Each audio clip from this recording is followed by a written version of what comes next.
అదే RTV app వార్తల్ని క్షణాల్లో చదివే అవకాశం ఉంటుంది. ఒక న్యూస్ పేపర్, ఒక టెలివిజన్ ఛానల్ మీ చేతుల్లో ఎప్పుడూ ఉంటాయి. ఉదయగిరి తెలుగుదేశం పార్టీ అభ్యర్థి కాకళ్ళ సురేష్ బాబు మనతో ఉన్నారు.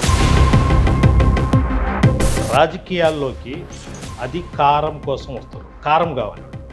మీరు కారం కోసం వచ్చారా, ప్రజా సేవ చేయాలని వచ్చారా? కారమే. ఉదయగిరి టికెట్ కోసం అంటే బొల్లేని రామారావు గారు, ఖమ్మం విజయరామరెడ్డి, మేకపాటి చంద్రశేఖర్ రెడ్డి, బీసీల్లో ఆశించిన వ్యక్తి చెంచుల బాబు గారు, వాళ్ళందరికీ ఇవ్వకుండా మీకు ఇచ్చారు. నాకున్న స్ట్రెంగ్త్ నాకుంది, నా స్ట్రెంగ్త్ నాకుంది. మేకపాటి కుటుంబానికి ఉదయగిరి కంచుకోట అంటారు. పక్క కాన్స్టిట్యున్సీస్తోనో లేకపోతే మన ప్రపంచంతో కంపేర్ చేసుకుంటే అక్కడ జరిగిన డెవలప్మెంట్ ఇక్కడ జరగలేదు.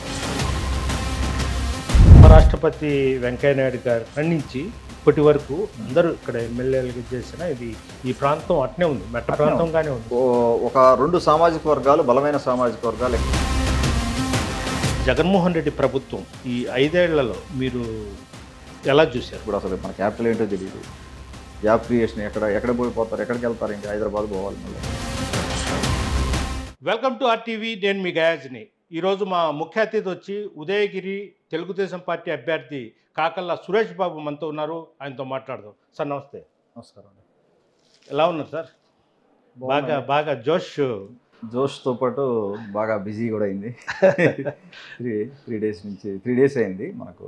సార్ మీరు ఒక 2.5 years నుంచి అనుకుంటా అంటే మంచి సేవా కార్యక్రమాలు చేస్తూ ఉన్నారు ఈ మెట్ట ప్రాంతం. అసలు మీరు మీ కుటుంబ నేపథ్యం ఏంటి? మీరు ఎక్కడ చదువుకున్నారు, ఎక్కడ పుట్టి పెరిగారు? మాది సొంత గ్రామం ఎర్రమరెడ్డిపల్లి, వరకుంటపాడు మండలం.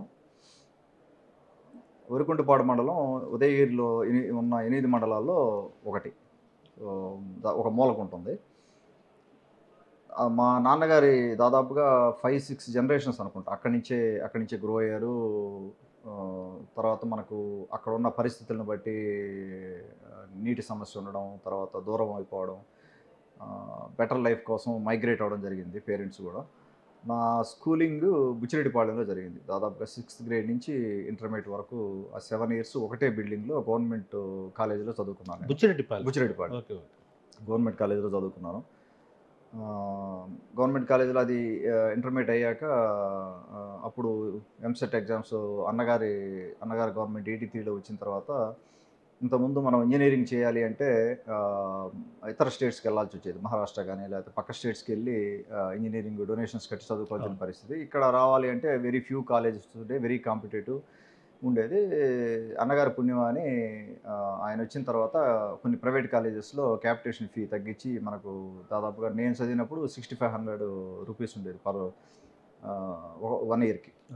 సో అప్పుడు నాకు ఎంసెట్ రాసి చదివిన తర్వాత అప్పుడు ఇంజనీరింగ్ సీటు సిద్ధార్థ ఇంజనీరింగ్ కాలేజీలో వచ్చింది, విజయవాడ సిద్ధార్థ ఇంజనీరింగ్ కాలేజీ. అక్కడ 4 years ఇంజనీరింగ్ చేశాక నాది బేసిక్ మెకానికల్ ఇంజనీరింగ్లో ఎడ్యుకేషన్ అయింది. తర్వాత ఆ మెకానికల్ సేమ్ ఫీల్డ్లో వర్క్ చేయడం జరిగింది, కొన్ని కంపెనీస్లో వర్క్ చేయడం జరిగింది. ఇక్కడ ఒక 4 to 5 years వర్క్ చేయడం జరిగింది. అయ్యాక ఐటీలోకి, ఇన్ఫర్మేషన్ టెక్నాలజీ ఆపర్చునిటీస్, అది కూడా మన నారా చంద్రబాబు నాయుడు గారు వేసిన రోడ్ మ్యాప్ ఆ టైంలో. దాంతో మనకు అవేర్నెస్ రావడం, ఆపర్చునిటీస్ ఉన్నాయని తెలియడం యూఎస్లో కానీ ఇతర కంట్రీస్లో. ఆ వైపు ఎలాగైనా మనం యూఎస్ వెళ్ళాలి, అవుట్ ఆఫ్ కంట్రీ వెళ్తేనే మన పర్సనాలిటీ డెవలప్ అవుతుంది, we can learn more things అన్నట్టుగా అప్పుడు డిసైడ్ చేసుకొని ఐటీలోకి మూవ్ అయ్యి బెటర్ లైఫ్కి బాంబేకి మూవ్ అవ్వడం జరిగింది. అంటే చిన్న వయసులోనే ఒక ఆశయం అయితే ఉన్నది.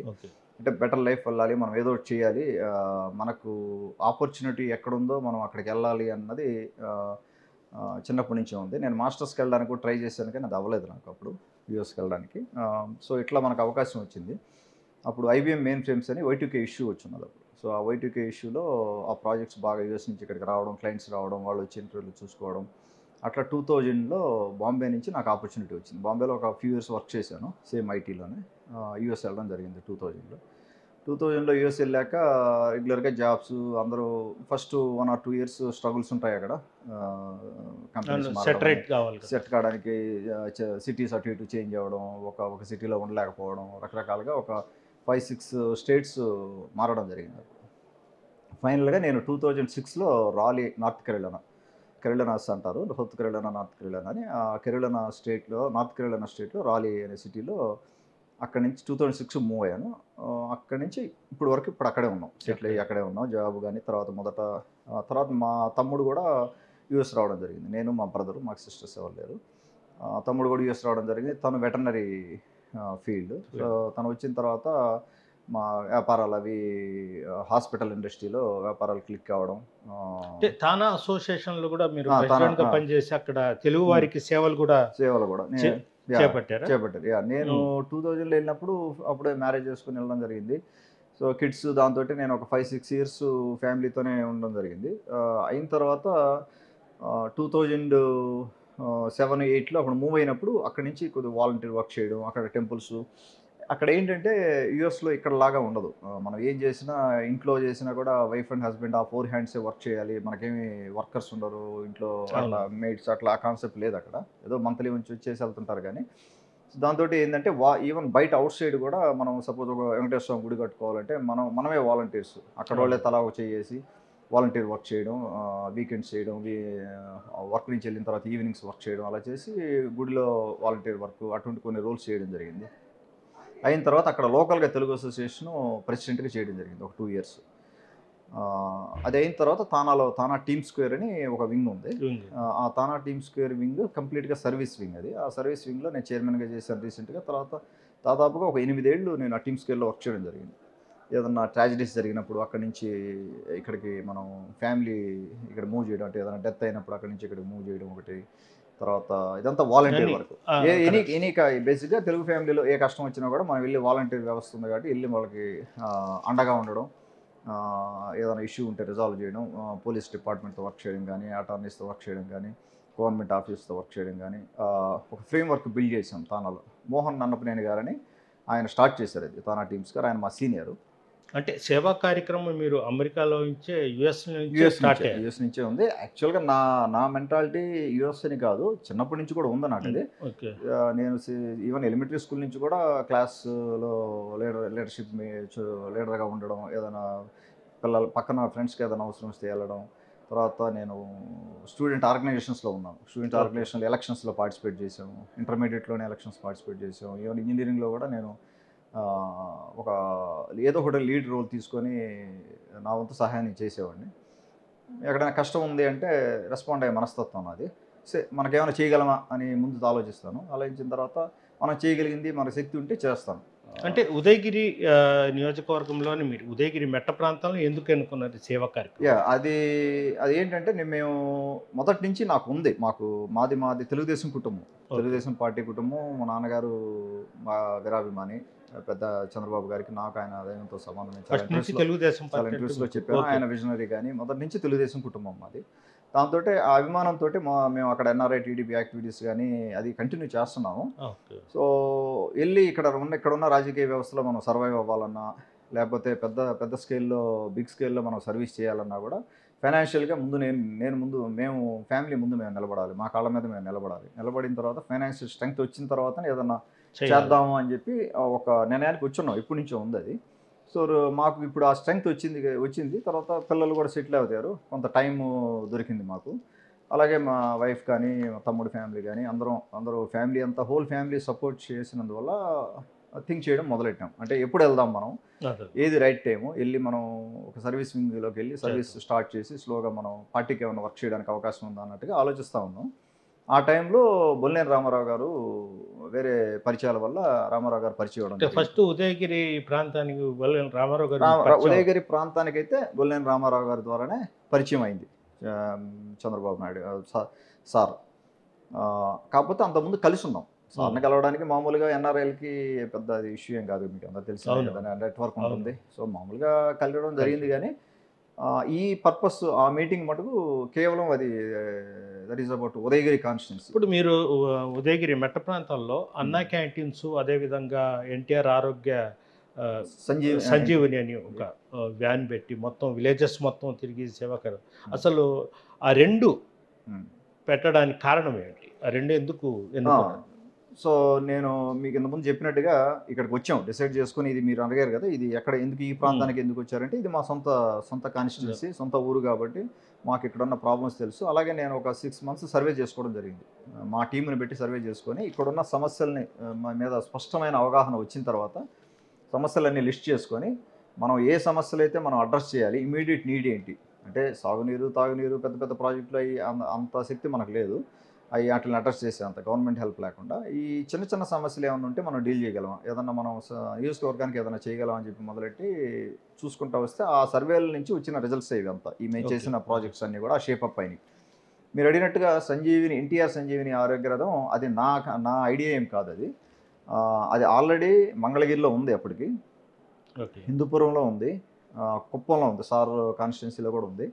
3 నియోజకవర్గాల్లో అది ఎన్టీఆర్ సంజీవిని ఆరోగ్య రథం 2014-2019లో మన గవర్నమెంట్, టీడీపీ గవర్నమెంట్ ఉన్నప్పుడు బిల్డ్ చేశారు. సో నేను చూశాను మంగళగిరిలో ఆ రథం చూసి లోకేష్ బాబు గారిని అడిగాను, సార్ మాకు ఇది రూరల్, 8 మండలాలు రూరల్ సార్, ఇది ఇక్కడ టౌన్లో కంటే మాకు ఇంకా బాగా మనం సర్వీస్ చేయొచ్చు ఈ రథంతో అని చెప్పి నాకు దాన్ని మేము బిల్డ్ చేయించుకొని ఇంకొద్ది కెపాసిటీ పెంచాము. బస్సే కొద్ది కెపాసిటీ పెంచుకొని ఇంకొద్దిగా మోర్ ఇన్వెస్ట్ చేసి దాన్ని రథం బిల్డ్ చేయడానికి మాకు ఒక ఫ్యూ మంత్స్ పట్టింది. అంతా బిల్డ్ చేసుకొని సార్ సహకారంతో దాన్ని అది ఓపెన్ చేసింది కూడా మన నారా చంద్రబాబు నాయుడు గారు.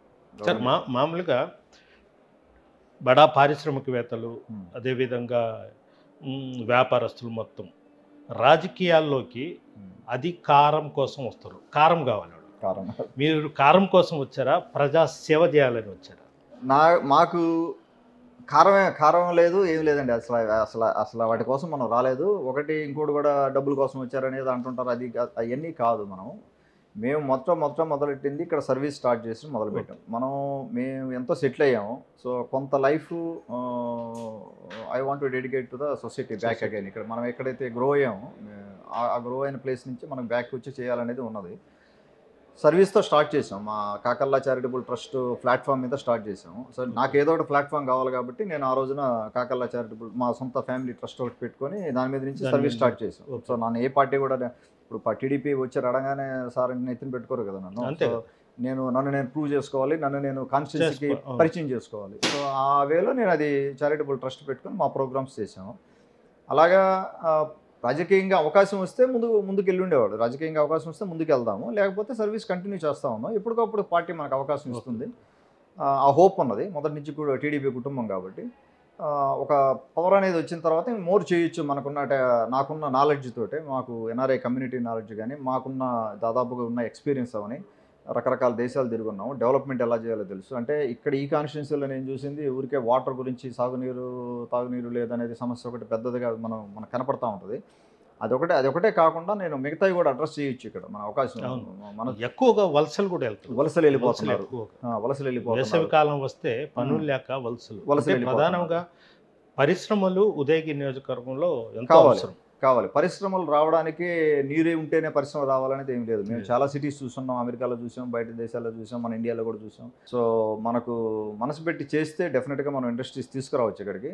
నాకు ఆ నమ్మకం ఉంది. గవర్నమెంట్తో వర్క్ చేసి మా అధికారం వచ్చిన తర్వాత మనం ఎఫర్ట్ పెట్టచ్చు, లేదంటే మన ప్యారలల్గా మా నెట్వర్క్ కానీ, మా ఫ్రెండ్స్ నెట్వర్క్ కానీ ఇక్కడ మేధావులతో కన్సల్ట్ అయ్యి మనకు ఆ హెల్ప్ దొరికి we just have to connect the dots అండి. అంటే ఒక్కొక్కసారి మనం వెళ్ళి మనం ఇది చేయగలమని చెప్పగలిగినప్పుడు ఎవరైనా వస్తారు మన ముందుకి. మనకు ఆ ప్లాన్ అయితే ఇవ్వాలి కదా ఎవరొకరికి. సో ఆ నమ్మకం నాకు ఉంది. ముఖ్యంగా మహిళలకి ఇక్కడ ఆర్థిక స్వాతంత్రం అసలు లేదు. ప్రతిదానికి ప్రతి రూపాయికి ఎవరో ఒకరి మీద డిపెండ్, హస్బెండో లేకపోతే డిపెండ్ అయ్యి పాపం ఏమీ లేని సందర్భం. మీరు నమ్మరు, కొన్ని మండలాల్లో నేను కొన్ని కాలనీస్కి వెళ్ళి చూశాను, 3వ చీర లేదు. ఇంకా కూడా మనం 75 ఏళ్ళు అయింది. మొత్తం మీరు 8 మండలాలు మొత్తం తిరిగేశారా? 8 మండలాలు. నేను మొదటి నుంచి ఏం చేస్తాను అంటే ఇక్కడికి వచ్చినప్పటి నుంచి నా ట్రస్ట్ యాక్టివిటీస్ కంటిన్యూ చేసేటప్పుడు ఏదో ఒక కాలనీ చూజ్ చేసుకోవడం, బలహీన వర్గాలు కాలనీలు చూజ్ చేసుకోవడం, ఎస్సీ సోదరులు అవ్వచ్చు, ఎస్టీ సోదరులు, బీసీ సోదరులు, ఎవరో ఏదో ఒక కాలనీలు చూజ్ చేసుకొని ఎక్కడో బాగా పూర్ పీపుల్ ఉన్నారో అక్కడికి వెళ్ళి కాసేపు వాక్ చేయడం, వాళ్ళతో టైం స్పెండ్ చేయడం, వాళ్ళ ఇళ్లలోకి వెళ్ళడం, మనం ఏదైనా అడ్రస్ చేయడం, ప్రాబ్లమ్స్, హెల్త్ సమస్యలు కానీ ఏదో ఒకటి. ఒక 50 గడపలున్న కాలనీకి వెళ్ళినప్పుడు ఒక 5-6 గడపల్లో బాగా ప్రాబ్లమ్స్ ఉన్నాయి, హెల్త్ ఇష్యూస్ కానీ ఏదైనా అవ్వచ్చు. సో అందుకని అవి ఆ 5 ప్రాబ్లమ్స్ డీల్ చేసేవాడిని నేను వెళ్ళినప్పుడు ఎంతో అదే కొంత. చాలా చోట్ల కూడా కొన్ని కాలనీల్లో ఆ, హెవీగా ఆరోగ్యం బాగలేకుండా చెన్నై ఇట్లా ఏమన్నా మీరు ఆర్థిక సహాయం కూడా ఆర్థిక సాయం చేసిన బయటికి సందర్భాలు ఉన్నాయి, బయటికి తీసుకెళ్ళిన సందర్భాలు ఉన్నాయి. అలాగే మనం పెళ్లి కానుకలు ఒక 750 పెళ్లి కానుకలు పైన ఇచ్చాము.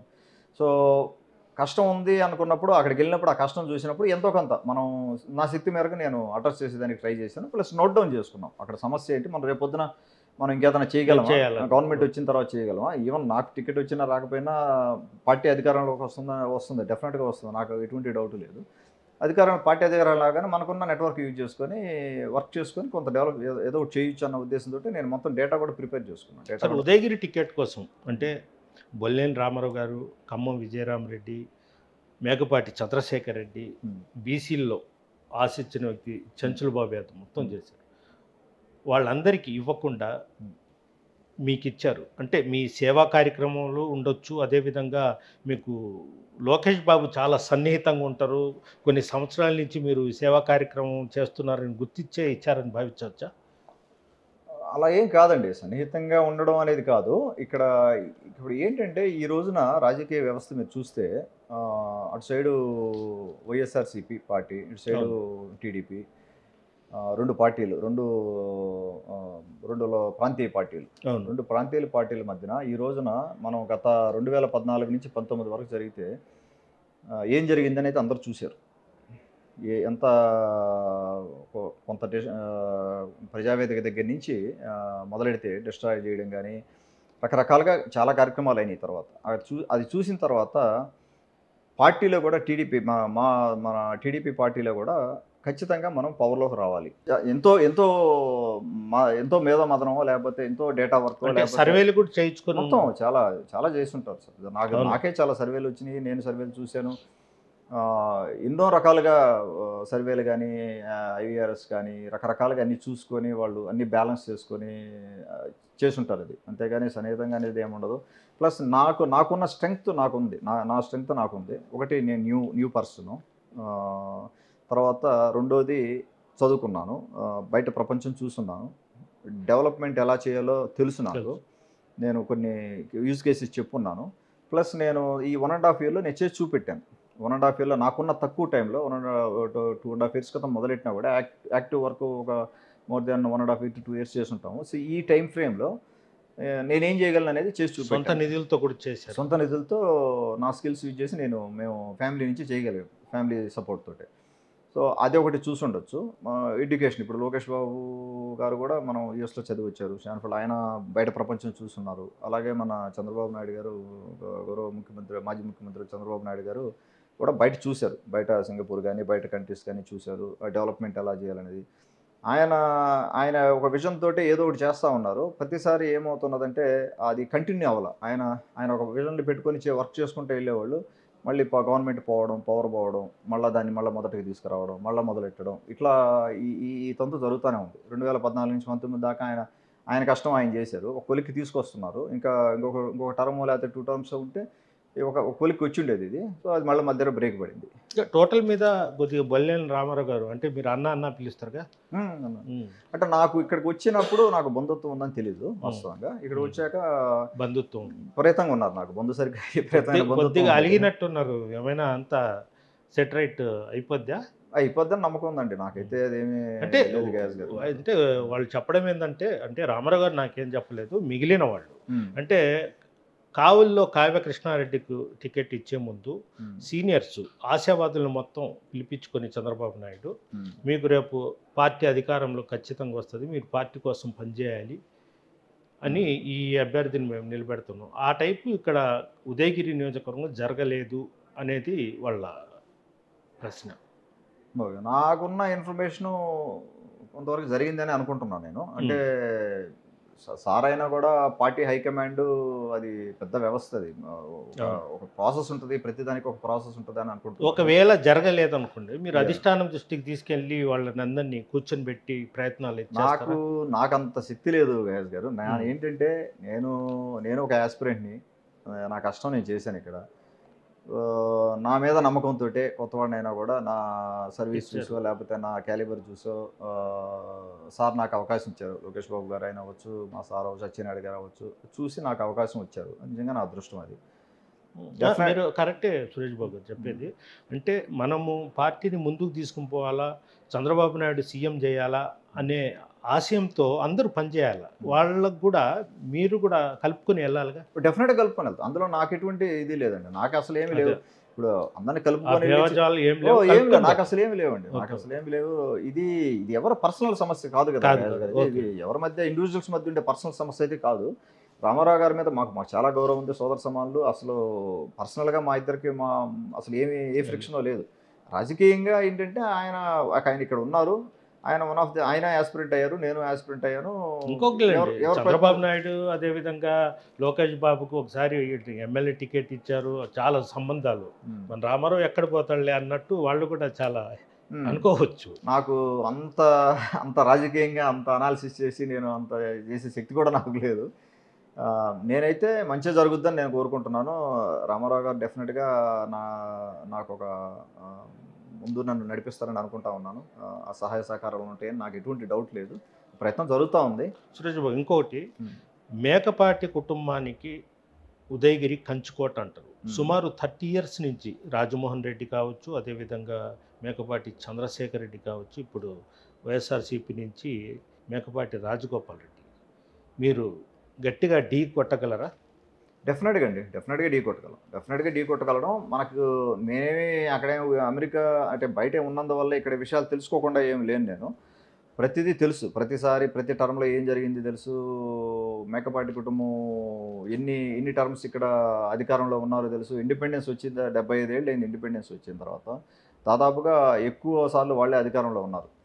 కానీ ఇక్కడ జరిగేది ఏంటంటే 8 మండలాలు మొదటి 8 మండలాలు లేవు, రీసెంట్గా అయింది 8 మండలాలు ఇవి. సో మొదటి నుంచి కూడా చూసుకుంటే ఇక్కడ పక్క కాన్స్టిట్యున్సీస్తోనో లేకపోతే మనం ప్రపంచంతో కంపేర్ చేసుకుంటే అక్కడ జరిగిన డెవలప్మెంట్ ఇక్కడ జరగలేదు. సంభవం ఎందుకో ఇక్కడ కరెక్ట్గా వెళ్ళలేదు. డెవలప్మెంట్ రోడ్ మ్యాప్ సరిగా పడలేదు ఉదయగిరి. ఓకే. సో ఎంతసేపటికి నేను విన్నది ఏంటంటే ఇక్కడ నీరు గురించే మాట్లాడుతూ ఉంటారు. తాగునీరు తాగునీరు లేదు, ఇదే ఆ భ్రమలో అందరినీ పెట్టేశారు. నీళ్లు లేవు, పరిశ్రమలు రావు, ఏమీ జరగదు ఇక్కడ. ఇది మన బతుకులు ఇంతే, ఇంకా మన బతుకులు మారవు. దీంట్లో ఫిక్స్ చేశారు, ఆ సర్కిల్ గీస్తే సర్కిల్లో ఫిక్స్ చేశారు. నేను దాన్ని యాక్సెప్ట్ చేయను, నేను 100% యాక్సెప్ట్ చేయను. అది కరెక్ట్ కాదు, పద్ధతి మారాలి. డెఫినెట్గా నా శక్తి మేరకు నేను గతంలో ఏం జరిగింది దాని గురించి నేను మాట్లాడను. నా శక్తి మేరకు నేను డెవలప్మెంట్ చేసి చూపెడతాను. ఉదయగిరి నియోజకవర్గాన్ని డెఫినెట్గా రీషేప్ చేసి చూపెడతాను. మళ్ళీ ఉదయగిరి కోట మీద టీడీపీ జెండా మళ్ళీ ఎగిరేలాగా నాకు ఎటువంటి డౌట్ లేదు. మామూలుగా ముళ్ళుతోనే తీయాలంటారు, అలా మేకపాటి చంద్రశేఖర్ రెడ్డి మీ పార్టీలో ఉన్నాడు, ఆయన గ్రూప్ పాయింట్స్ మొత్తం తెలుసు. ఆయన పక్కన పెట్టుకునే మరింత యుద్ధం చేస్తూ ముందుకెళ్తారా? టఫ్ క్వశ్చన్ అండి ఇది, టఫ్ క్వశ్చన్. అవును, శేఖరన్ ఉన్నారు, శేఖరన్తో కూడా మనకు అంటే నాకున్న కొద్ది పరిచయంలోనే మంచి ఇదే ఉంది.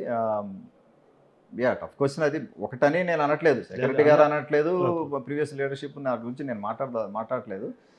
జరగాల్సినంత న్యాయం జరగలేదు, కానీ డెవలప్మెంట్ సరిగా అవ్వలేదు అనేది నా ఇది. సో డెఫినెట్గా ఇక్కడ ప్రజలకు అన్యాయమే జరిగింది. వలసలు పెరుగుతూనే ఉన్నాయి, కంటిన్యూగా వలసలు పెరుగుతూనే ఉన్నాయి. ఇక్కడ ప్రజలకు అన్యాయం జరుగుతూ ఉంది, అది ఆపాలన్నదే నా ప్రయత్నం. వాస్తవం. మన ఉపరాష్ట్రపతి వెంకయ్యనాయుడు గారి నుంచి ఇప్పటి వరకు అందరూ ఇక్కడ ఎమ్మెల్యేలుగా చేసిన ఈ ప్రాంతం అట్నే ఉంది, మెట్ట ప్రాంతంగానే ఉంది. మీరు చెప్పినట్టు వాటర్ లేవు, పరిశ్రమలు పెట్టేవాళ్ళు ఎవరు రారు అంటారు.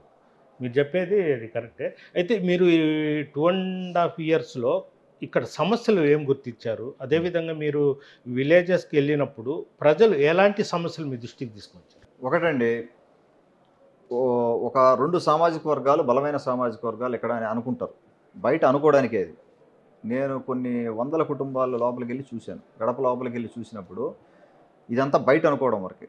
బయట హై బాయ్ చెప్పేసి ఈ పరిస్థితే, కానీ లోపలికి వెళ్ళి చూస్తే అర్థమవుతుంది. వాళ్ళు ఫైనాన్షియల్గా చాలా దెబ్బతినిపోయినారు, ప్రతి కుటుంబం కూడా చాలా కుటుంబాలు దెబ్బతినిపోయినాయి. సరిగ్గా పిల్లల్ని చదివించుకోలేని పరిస్థితి, ఒక హెల్త్ సమస్య వస్తే కొలాప్స్ అయిపోతున్నారు.